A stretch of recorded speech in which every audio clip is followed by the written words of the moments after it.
Welcome back to the True Crime Show, the most interesting true crime stories. Today we're going to Ukraine, where two teens went on a gruesome killing spree. In June and July of 2007, Ukraine's fourth largest city was terrorized by three privileged young men.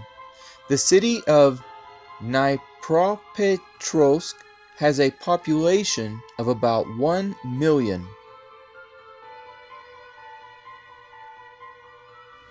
Within just 2 weeks, 21 innocent people were brutally murdered on the fly.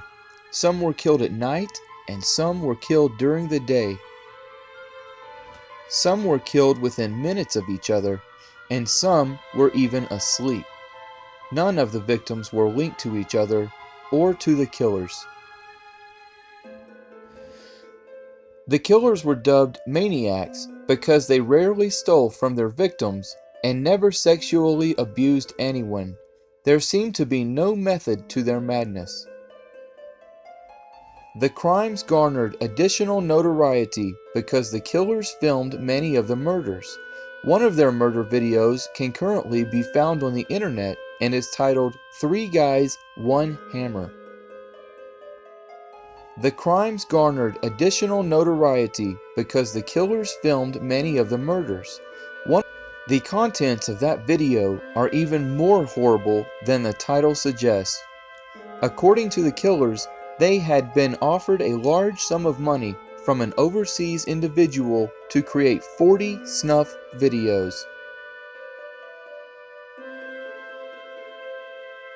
Snuff videos are videos of murder, but usually also contain sexual content. These young men never sexually assaulted any victims, and no proof of this overseas individual or the offer was ever found. It does reveal, however, that the killers were only halfway through their killing spree when captured. As indicated by the film title, 2 Men and a Hammer, the methods of murder were horrendous. In addition, their victims were all vulnerable. They were either women or children, or they were unsuspecting men who were ill-prepared to fight back. One man was sleeping, and another was hit on the head with a hammer as he rode his motorcycle. Other men were under the influence of alcohol.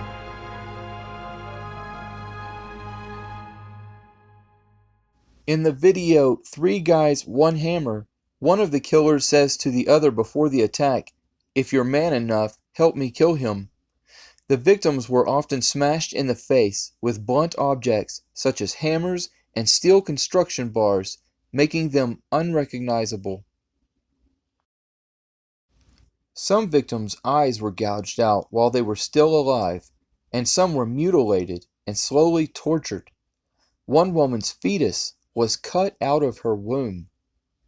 The police kept the investigation secret in the beginning, not sure what to tell citizens, but also not warning them of the danger they were in. Fortunately, the killers had a habit of sometimes pawning stolen items collected from corpses and using victims' cell phones. When police honed in on the killers, they discovered the most evil minds of Ukraine. During interrogations, the maniacs were quoted as saying, "Killing, it's fun." Detectives explained that the young men enjoyed killing as a sport and showed no emotion while recounting the murders. The killers' backgrounds showed that making videos of human murders was something they had graduated to over a lifetime of filming and pushing their mental limits.